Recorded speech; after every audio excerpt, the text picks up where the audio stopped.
जैनम जयतु शासनम विश्व कल्याण कारकम।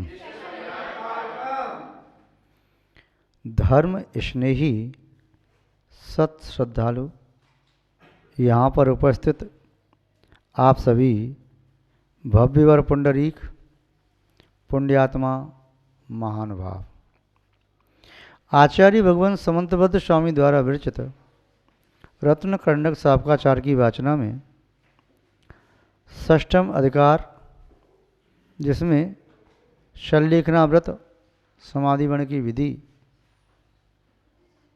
को देखने के उपरांत उत्तम समाधिवण करने का फल क्या है, संसार के सारभूत दिव्य सुखों की प्राप्ति और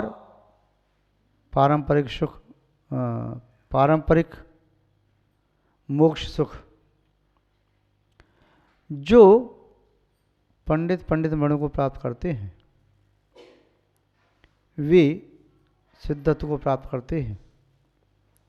जो पंडित मणों को प्राप्त करते हैं वे स्वर्ग आदि की विभूति प्राप्त करते हैं।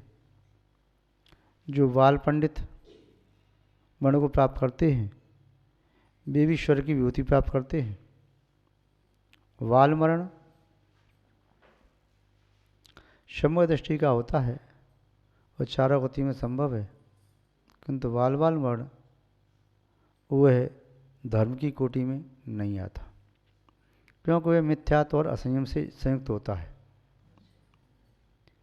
महानुभाव आचार्य महोदय जो सल्लेखना व्रत व समाधिमण का फल बता रहे थे, निःश्रेयस मदपन्नास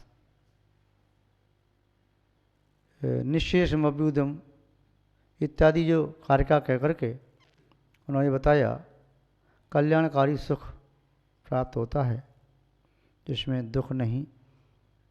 आगे कार्यक्रम बताया रोग शोक दुख दर्द भय बाधा विघ्न कोई नहीं, जन्म जरा मृत्यु भी नहीं, और उसे ही जो नित्य सुख को प्राप्त करते हैं वे सिद्ध परमेष्ठी कहलाते, मुक्त जीव कहलाते। एक बार सिद्धत्व की प्राप्ति हुई तो फिर वह कभी असिद्ध नहीं होते। विगत दिवस आपने देखा था, जैसे बीज के जल जाने से फिर उसके माध्यम से वृक्ष की निष्पत्ति संभव नहीं है, उसी प्रकार कर्म के नष्ट हो जाने पर उस आत्मा में पुनः कर्म की उत्पत्ति स्थिति फलोत्पत्ति कुछ भी संभव नहीं है। किंतु एक बार आत्मा से कर्म पूर्णतः नष्ट हो जाए, यदि किंचित भी सत्ता में शेष रह गया तब तो संसार की वृद्धि संभव हो सकती है, किंतु संपूर्ण कर्म एक बार सत्ता से पूरी तरह से नष्ट हो जाए, आत्मा शुद्ध हो जाए, तो फिर वह जन्म मरण को प्राप्त नहीं करती। वे सिद्ध परमेष्ठी कहाँ रहते हैं, उनकी शुद्ध आत्मा कहाँ स्थित हैं। आचार्य भगवान बता रहे हैं कि वे सिद्ध परमेष्ठी लोकाग्र लोक के शिखर पर विराजमान रहती हैं। और क्या करते हैं वे सिद्ध परमेष्ठी, क्या उनकी अवस्था होती है, तो बताते हैं श्लोक नंबर 133 में, काले कल्पशते च गते शिवानाम न विक्रिया लक्ष्या उत्पातोपि यदि स्यात् त्रिलोक संभ्रांत कर्ण पटो हो। आचार्य महोदय बता रहे हैं, यदि कदाचित तीनों लोकों में क्षोभ पैदा करने वाला ऐसा कोई उत्पात हो जाए, ऐसा कोई कार्य हो जाए जिससे तीनों लोग सुशोभित हो जाएं। कैसे? तीर्थंकर भगवान के जन्म के समय तीनों लोकों में हलचल मच जाती है, जीव एक क्षण के लिए शांति का अनुभव करते हैं। यदि कदाचित कोई उपद्रव रूप ऐसा कार्य हो जाए जिससे तीनों लोग क्षुभित हो जाएं, कभी मारी से वे देश ग्राम नगर प्रभावित होते हैं, महामारी से संपूर्ण देश प्रभावित होता है, विश्वमारी से पूरा विश्व प्रभावित होता है, या कोई इस प्रकार के ग्रह, ज्योतिष ग्रह विमान टकराएं, तब निस्संदेह मध्यलोक में उसके माध्यम से हानि हो सकती है, मनुष्य नष्ट हो सकते हैं, त्रंच नष्ट हो सकते हैं, या देवोपद्रव हो सकता है। कुछ भी हो जाए, कैसा भी कोई कारण हो जाए जो हो नहीं सकता, कल्पना कर लो कि वैसा भी हो जाए, तब भी सिद्धत्व को प्राप्त मुक्त जीवों में कुछ भी परिवर्तन नहीं होता, कुछ भी नहीं होता।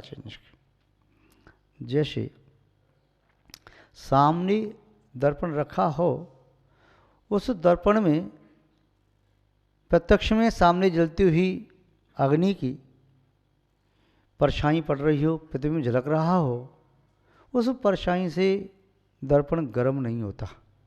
बारिश हो रही हो, दर्पण गीला नहीं होता। यदि कोई शोर शराबा कर रहा हो तो कुछ प्रभाव नहीं पड़ता। कोई होली खेल रहा हो तो दर्पण गंदा नहीं होता। उसमें परछाई चाहे पुष्प की आई, चाहे गंदगी की आई, चाहे फल की आई, चाहे पत्र की आई, चाहे लकड़ी की आई, और चाहे परछाई किसी दिव्य मूर्ति की आई, उस परछाई से उस दर्पण में किंचित भी प्रभाव नहीं पड़ता, वह ज्यों की त्यों झलकाता है। ऐसे ही सिद्ध परमेष्ठी जो शुद्ध हो गए, उनके ज्ञान में, उनकी चेतना में लोक अलोक के समस्त द्रव्य गुण पर्याय झलकते हैं, किंतु उनमें किंचित भी विकार पैदा नहीं होता, ज्यों की त्यों रहते हैं। अनादिकाल से धर्म द्रव्य शुद्ध है, अधर्म द्रव्य शुद्ध है, आकाश द्रव्य शुद्ध है, काल द्रव्य शुद्ध है। ये अनादिकाल से हैं, अनंत काल तक रहेंगे। ये चारों अनादि अनंत शुद्ध हैं, किंतु जीव अनादिकाल से शुद्ध अशुद्ध होता हुआ भी ये शुद्ध हो सकता है, किंतु जब एक बार भी शुद्ध होता है तो अनंत काल के लिए होता है। और पुद्गल ये अनंत बार शुद्ध हो सकता है, फिर अनंत बार अशुद्ध हो सकता है। तो पुद्गल की विशेषता है कि शुद्ध होना, पुनः शुद्ध होना, पुनः शुद्ध होना, फिर शुद्ध होना। पुद्गल का अर्थ ही होता है पूर्ण गलनम स्वभाव, यह सा पुद्गल, जिसका स्वभाव पूर्ण, पूरित होना, गलित होना, खंडित होना, संघात होना, इकट्ठा होना, ये पुद्गल का स्वभाव है। आप लोग जैसे कोई कहते हैं कि मैं मोटा हो गया, मैं दुबला पतला हो गया, मैं वृद्ध हो गया, मेरी काया छीड़ हो रही है, मैं अब तंदुरुस्त हो गया, तो जो व्यक्ति ऐसा कहता है तो वह शरीर को कह रहा है, तब तो कोई बात नहीं, किंतु उसी अपनी आत्मा मानता है तो समझो मिथ्या दृष्टि है। क्योंकि ये सब पुद्गल का धर्म है, आत्मा का धर्म नहीं है। मोटा होना, पतला होना, दुबला होना, छोटा होना, बड़ा होना, या खंड खंड होना, या भेद होना, ये सब पुद्गल के धर्म हैं। आप पुद्गल की पर्याय तत्वाशुद्ध में पढ़ते हैं, संदो बंधो शुंभो, या देवसंग में पढ़ते हो। आचार्य सिद्धांति देव निवचन स्वामी ने लिखा, वो 10 पर्याय पुद्गल की कहीं, तो ये सब पुद्गल की पर्याय हैं। सद्दो बंधो शुंभो थूलो संठान वेतम छाया, उज्जोदात वसैया पुकुल दव से पज्जाया। ये शरीर में घटन बढ़न हो रहा है, ये सब पुद्गल की पर्याय है। आत्मा में तो अनादिकाल से असंख्यात प्रदेश थे, हैं और रहेंगे। किसी भी आत्मा में एक प्रदेश कम नहीं हो सकता, किसी भी आत्मा में प्रदेश घट नहीं सकता और न बढ़ सकता है। आत्मा में प्रदेश ज्यों की त्यों रहेंगे। और आत्मा में जितने स्वभाव हैं वे स्वभाव कभी मूलतः नष्ट नहीं होते, और जो स्वभाव नहीं है वह स्वभाव आत्मा में कोई प्रकट नहीं होता। संयोगी पदार्थों के माध्यम से कदाचित आत्मा में विवाह प्रणति होती है, किंतु विवाह प्रणति वह जब तक संयोगी पदार्थ का प्रभाव है तब तक दिखाई देती है। उसका प्रभाव नष्ट होते ही, संयोगी पदार्थ के दूर होते ही चेतना में उसका प्रभाव दृष्टिगोचर नहीं होता। आचार्य महोदय कह रहे हैं, काली कल्प शते पिछे, सैकड़ों कल्प काल की गति निकल जाने पर भी, यानी 1-2 काल नहीं, जैसे व्यक्ति सोचता है कि जैसे मनुष्य की आयु अभी वर्तमान काल में, पंचम काल में कितनी है? अधिकतम 120 वर्ष। छठवें काल में और कम हो जाएगी, 20 वर्ष रह जाएगी, 16 साल तक रह जाएगी। अकाल मृत्यु से वह कभी भी मर सकता है, गर्भ में भी और जन्म के बाद भी। चौथे काल की ओर उल्टे अपन देखें तो फिर आयु जो जो पंचम काल से चौथे काल की ओर आगे बढ़ते हैं, तृतीय काल की ओर अपनी दृष्टि रखते हैं, त्यों त्यों आयु, अवगाहना, शक्ति और आहार आदि की वृद्धि दिखाई देती है। चौथे काल में 1 कोटि पुरुष की आयु वाले भी मनुष्य होते हैं। तो मनुष्य की कर्म भूमि के मनुष्य की उत्कृष्ट आयु 1 कोटि पूर्व, भोग भूमि के मनुष्य की उत्कृष्ट आयु 3 पल्ले। मनुष्य और तंच की आयु दोनों की समान है, जगन अंतर्मूर्त और उत्कृष्ट कर्म भूमि की 1 कोटि पूर्व, और कर्म भोग भूमि की अपेक्षा से जगन 1 कोटि पूर्व से कुछ अधिक और उत्कृष्ट 3 पल्ले।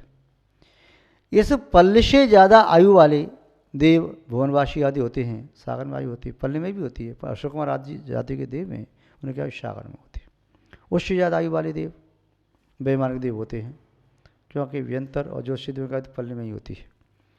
नारकियों की आयु भी वैमानिक देवों की तरह से सागर में होती है। पहले नरक में जगन आयु 10,000 वर्ष से लेकर के और 1 सागर, फिर उसके आगे बढ़ते हुए अंतिम नरक, सप्तम नरक में आयु 33 सागर की होती है। ऐसे ही अंतिम स्वर्ग या विमान कहें सर्वासिद्धि, वहाँ पर आयु उत्कृष्ट और जघन्य 33 सागर की होती है। किंतु 33 सागर भी बहुत बड़ा होता है, बहुत बड़ा होता है, क्योंकि असंख्यात वर्ष भी बहुत होते हैं। असंख्यात वर्षों का पल्ले, फिर पल्ले, व्यवहार पल्ले में उद्धार पल्ले, असंख्यात गुणा, उसे असंख्यात गुणा अद्धा पल्ले, उसे असंख्यात गुणा फिर सागर, फिर वो सागर कितनी आयु, ऐसा लगता है जैसे कोई कल्पना की हो। किंतु असंख्यात में भी बहुत बड़ा असंख्यात, और आपको ज्ञात है कि जैन दर्शन का असंख्यात 42 अंकों की बात शुरू होता है, 18 और 29 अंक के बाद में। तो उतने सुदीर्घ काल तक वह जीव उस अवस्था में रहता है, उस अवस्था में रहता है, तब भी उसको ऐसा लगता है कि मैं कितने काल तक रह रहा हूँ। भगवान राजनाथ स्वामी की आयु 84 लाख पूर्व की थी। 83 लाख पूर्व तक उन्होंने राज्य किया, बाद में उन्होंने दीक्षा ली, तपस्या की, केवल ज्ञान को प्राप्त किया, मोक्ष को प्राप्त किया। तो ऐसा लगता था कितना 83 लाख पूर्व, इतनी लंबी चौड़ी आयु, तो ऐसा लगता था कि युगाओं के युग निकलते चले जा रहे हैं, कितने हजारों हजार वर्ष निकल रहे हैं। तो जो सागर की आयु है उसके बारे में सोचें तो क्या कहेंगे। अब इस प्रकार की आयु को भोग करके, उतने काल तक तीव्र पुण्य का फल भोग करके, शास्त्रीय पुण्य का फल भोग करके, अब संसार के समस्त उत्कृष्ट पदार्थों को भोग करके उसे विरक्त होकर के यथाजा दिगंबर दीक्षा को लेकर के संसार से भोगों से परम वृत्ति के साथ तपस्या करके राग द्वेष को छीण करते और पूर्वबद्ध कर्मों को उदय में ला करके, उदीड़ा में ला कर उसकी निर्जरा करते और पाप कृतियों को अपनी तपस्या से संपूर्ण करके पुण्य बदलते। अब आगे कर्मों का बंधन नहीं हो रहा है और पीछे हुए बंधे हुए कर्मों की निर्जरा होती चली जा रही है, तब जीव वह कर्मों से छूट जाता है। जब जीव कर्मों से छूटता है, परम व्यक्ति किसकी होती है? जो संसार का उत्कृष्ट फल भोग चुका, या तो भोग लिया है या अपने शुद्ध स्वाभाविक ज्ञान से, भाव ज्ञान से, भाव शुद्ध ज्ञान से जान लिया है, वही परम व्यक्ति को प्राप्त होता है। तो परम व्यक्ति को प्राप्त होकर के उन्होंने तपस्या की, राग द्वेष को क्षीण कर दिया। जो राग द्वेष कर्म को बांधने वाले हैं उनको क्षीण करने से ही वे कर्मों से मुक्त होते हैं। तो यहाँ कह रहे हैं कि काले कल्प शते विचय, सैकड़ों कल्प काल भी निकल जाएं, एक कल्प काल 20 कोड़ाकोड़ी सागर का होता है। 10 कोड़ाकोड़ी सागर का अवसर्पणी और 10 कोड़ाकोड़ी सागर का उत्सर्पणी, 20 कोड़ाकोड़ी सागर का एक कल्पकाल होता है। ऐसे सैकड़ों, हजारों, लाखों, करोड़ों, असंख्यातों कल्पकाल निकल जाएं, फिर भी शिवानाम गते, जिन्होंने मोक्ष को प्राप्त कर लिया है, शिवत्व को प्राप्त कर लिया है, न विक्रिया लक्ष्या, उनमें कोई विक्रिया नहीं देखी जाती, कोई विकार भाव नहीं देखा जाता। अनादिकाल से धर्म द्रव्य है, उसमें विकार नहीं देखा जाता। अनादिकाल से अधर्म द्रव्य है, शुद्ध पर्णम हो रहा है, कोई विकार नहीं देखा जाता। अनादिकाल से आकाश शुद्ध पर्णम कर रहा है, कोई विकार नहीं देखा जाता। अनादिकाल से काल द्रव्य में पर्णमन हो रहा है, उसमें कोई विकार नहीं देखा जाता। इसी तरह से सिद्धत्व को प्राप्त सिद्धों में भी कभी कोई विकार नहीं देखा जाता। वे समस्त विकारों से रहित होते हैं, वे सिद्ध परमेष्टि, निकल परमात्मा। क्योंकि सकल परमात्मा तो अनंत भगवान होते हैं, और निकल परमात्मा यही हमारी आत्मा की नियति है। संसार में परिभ्रमण करना आत्मा की नियति नहीं है, प्रकृति नहीं है, ये हमारी विकृति है।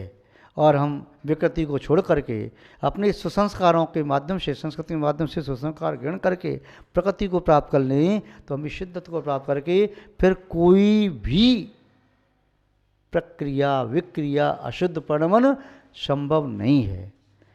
न विक्रिया लक्ष्य देखा नहीं जाता, दशगोचर नहीं होता। उत्पातोपि यदि स्यात्, यदि स्यात् यदि होता है, उत्पात भी होता है। कैसा उत्पात? त्रिलोक संभ्रांति, तीनों लोकों को क्षुब्ध करने वाला। ऐसा हो भी जाए, वैसा होगा नहीं, यदि हो भी जाए तब भी सिद्धों में कोई प्रतिक्रिया विक्रिया नहीं होती। जैसे इंद्र चाहे तो जम्बूद्वीप को गेंद की तरह उठा करके कहीं का कहीं फेंक दे, फेंकता नहीं।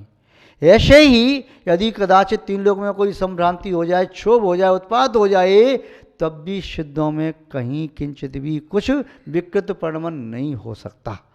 जैसे धर्म अधर्म आकाश काल में विकृत परिणमन नहीं होता, तो यहाँ पर बताया कि वे सिद्ध परमेष्ठी एक बार सिद्धत्व को प्राप्त कर लिया तो अनंत काल के लिए सिद्धत्व को प्राप्त हो गए, वे कभी अब संसारी नहीं बनेंगे।